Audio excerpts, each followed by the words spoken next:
So ఇప్పుడు Feb 10th తర్వాతనో 10th నుంచో మనకి రాజశ్యామలాదేవి నవరాత్రులు స్టార్ట్ అవ్వబోతున్నాయి. ఎస్. సో అసలు ఈ నవరాత్రులు ఎందుకు జరుపుకుంటారు? అసలు వాటి విశిష్టత ఏంటి? ఒకటమ్మా, నా రాయశ్యామల అంటే మాఘమాసంలో స్టార్ట్ అవుతాయి. మ్మ్. రేపు అమావాస్య 10 నుంచి స్టార్ట్ అవుతాయి. మ్మ్. గుప్త నవరాత్రులు అంటారు. ఓకే. అంటే మొత్తం గుప్త నవరాత్రులు 2 ఉంటాయి అమ్మా. మ్మ్. ఆషాఢ మాసంలో వారాహిదేవి నవరాత్రులు, ఓకే. మాఘమాసంలో ఏమో శ్యామలాదేవి నవరాత్రులు, ఇప్పుడు మన చైత్ర మాసంలో వచ్చేయేమో వసంత నవరాత్రులు, మ్మ్. మన దసరా ముందు వస్తాయి కదా దేవి నవరాత్రులు అంటారు. అంటే ఇప్పుడు మనకేంటంటే ఇప్పుడు రేపు వచ్చేది మాఘమాసంలో వచ్చే నవరాత్రులు ఏమంటారంటే శ్యామలాదేవి కాబట్టి శ్యామలాదేవి మ్మ్. రాజమేలటము అంటే ఉన్నత పదవులు కావాలన్నా కూడా మ్మ్. రాజశ్యామలాదేవిని మొక్కోవటం వల్ల మీకు ఉన్నత పదవి లభిస్తుంది. ఓకే. అలాగే మీరు మంచి ఉద్యోగం కోసం ప్రయత్నం చేస్తున్నారనుకోండి, కొన్ని సంవత్సరాల నుంచి మనం ప్రాక్టీస్ చేస్తూ జాబ్ లేక చదువుతూ ఉంటారు, అలాంటి వాళ్ళకు రాజశ్యామలాదేవి మనం పూజించడం వల్ల మంచి ఉద్యోగ ప్రాప్తి లభిస్తుంది. ఓకే. బిజినెస్లో బాగా డౌన్ అవుతుంటారు. సో అమ్మవారికి పూజ చేసుకోవడం వల్ల మీకు మంచిగా బిజినెస్ నడుస్తుంది. మీరు ఒక యాంకర్గా ఉన్నారు, మ్మ్. యాంకర్లో నేను ఉన్నత స్థానానికి వెళ్ళాలి అని అనుకుని ఎవరికైనా ఉంటుంది కదా. అవును. సో నేను మంచి యాంకర్గా రాణించాలి, ఇక్కడ నుంచి నేను ఎక్కడికో వెళ్ళాలి అనుకుంటుంది కదా. అట్లా వెళ్ళంటే మీ యాంకర్ కూడా మనకి మంచి ఉన్నత పదవి రావాలంటే, మంచి యాంకర్గా గుర్తింపు రావాలంటే మాత్రం ఈ అమ్మవారిని మొక్కోవడం వల్ల మీకు మంచిగా మీరు యాంకర్గా మంచి గుర్తింపు వస్తుంది. ఇలా ఉంటారు చూడండి, రేపు రాజకీయ నాయకులు వీళ్ళంతా ఉంటారు కదా, మీరు వినే ఉంటారు. అవును, విన్నాను. నేను అడుగుదాం అనుకున్నాను. నేను అంటే కేసీఆర్ గారు కానీ సీఎం జగన్ రీసెంట్ గా చేయడం జరిగింది. రాజశ్యామలాదేవి హోమం కూడా అవన్నీ పూజలు చేయడం జరిగింది, యాగాలు చేయడం జరిగింది. సో అంటే ఓన్లీ పొలిటికల్ లీడర్లు చేసినట్టు మనం విన్నాం.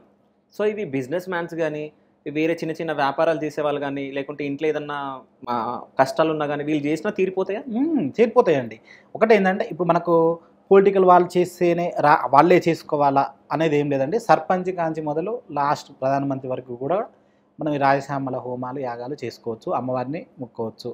ఉద్యోగం చేసేవాళ్ళు ఏ పదవిలో ఉన్నా కూడా ఆ పదవిలో మంచి ఉన్నతి గ్రోత్ రావాలి. సో మీరు ఒక జాబ్ చేస్తున్నారు, జాబ్లో నాకు మంచి ప్రమోషన్ రావాలని కోరుకోండి, ఈ అమ్మవారి హోమంలో కూర్చోండి బ్రహ్మాండంగా. ఒకటండి, మళ్ళీ ఇంకోటి ఏంటంటే మీరు అందరూ హోమం చేపిస్తేనే ఉన్నత పదవి వస్తుందా అనుకోవడం కరెక్ట్ కాదు. ఈ 9 రోజులు మీ ఇంట్లో ఉండి మీరు అమ్మవారిని సంకల్పం చేసుకొని అమ్మవారికి మంచి పూజ చేసుకోవడం వల్ల కూడా మీకు మంచి పదవులు వస్తాయి, మంచి ఉద్యోగం వస్తుంది, మంచి బిజినెస్ నడుస్తుంది. ఏ రంగంలో ఉన్నా, ఎనీ రంగం. సో ఇప్పుడు యాదాన్ టీవీ ఉంది, యాదాన్ టీవీ ఇంకా మంచిగా ముందుకు వెళ్ళాలంటే మీరు నవరాత్రులు వస్తున్నాయి కదా, అమ్మవారి పూజ రోజు చేసుకోండి, మీకు బ్రహ్మాండంగా ఇంకా మంచి వ్యూస్ వస్తాయి. ఓకే. ఈ రంగం అన్న ఎనీ రంగం. సో మాఘమాసంలోనే ఎందుకు జరుపుకుంటారు అసలు ఇవి? అంటే ఒకటండి, ఇప్పుడు మనము ఆశ్వేజ మాసంలో దేవి నవరాత్రులు ఎలా ఉంటుందో ఈ అమ్మవారికి ఈ నవరాత్రులు మాఘమాసంలో వస్తాయి. మాఘమాసం అనగానే మనకు పెళ్ళిళ్ళ సీజన్ అని స్టార్ట్. ఈ అమ్మవారికి ఇప్పుడు మనకేందంటే ఈ అమ్మవారికి ఈ డేట్స్ అని కేటాయించారు కదా. మన దగ్గర తక్కువ, ఓకే, ఉత్తర భారతదేశం వైపు ఎక్కువ. ఎందుకంటే మన వాళ్ళకి పెద్దగా తెలియదు. మనకేందంటే దేవి నవరాత్రులు ఎక్కువ తెలుసు, శరణ నవరాత్రులు తెలుసు. ఇప్పుడు ఈ గుప్త నవరాత్రులు తక్కువ తెలుసు, ఎందుకంటే అటు నార్త్ సైడ్ ఎక్కువగా చేస్తుంటారు ఈ పూజలు. ఓకే. సో మనకి ఏ సంకల్పం ఉన్నా కూడా ఇలాంటి పూజలు చేసుకోవడం వల్ల మీకు బ్రహ్మాండంగా మీరు ఉన్నత పదవిని తీసుకుంటారు. ఓకే. అయితే అసలు అంటే ఈ పూజ ఎలా జరుగుతుంది? అంటే ఎట్లా ఉంటుంది? అంటే బలిలు కానీ అట్లా ఏమైనా ఇస్తారా? బలి అంటే మన దగ్గర అండి, అంటే మేము చేసే విధానం మాత్రము బలిలు ఇవ్వటం కానీ, ఓకే, సో ఇవన్నీ ఏముండవండి, సామూహికంగా జరుగుతూ ఉంటాయి. అంటే మనం ఇంట్లో నిత్యం ఎలా చేయించుకుంటామో అలానే జరుగుతుంది. కాకపోతే ఏంటంటే మేము బలి రూపంలో గుమ్మడికాయని ఇస్తాము. ఓకే, గుమ్మడికాయ బలి అంతే. అంటే ఒక హోమం చేసిన తర్వాత ఏదో ఒక బలి ఇవ్వాలి కాబట్టి మేము గుమ్మడికాయని బలిగా ఇస్తాం అంతే. ఓకే. అంటే ఇప్పుడు చాలామంది పొలిటికల్ లీడర్లు ఇవన్నీ బయట జరిపిస్తారు. అవును. సో ఇంట్లో జరిపించుకుంటారా ఇవి పూజలు?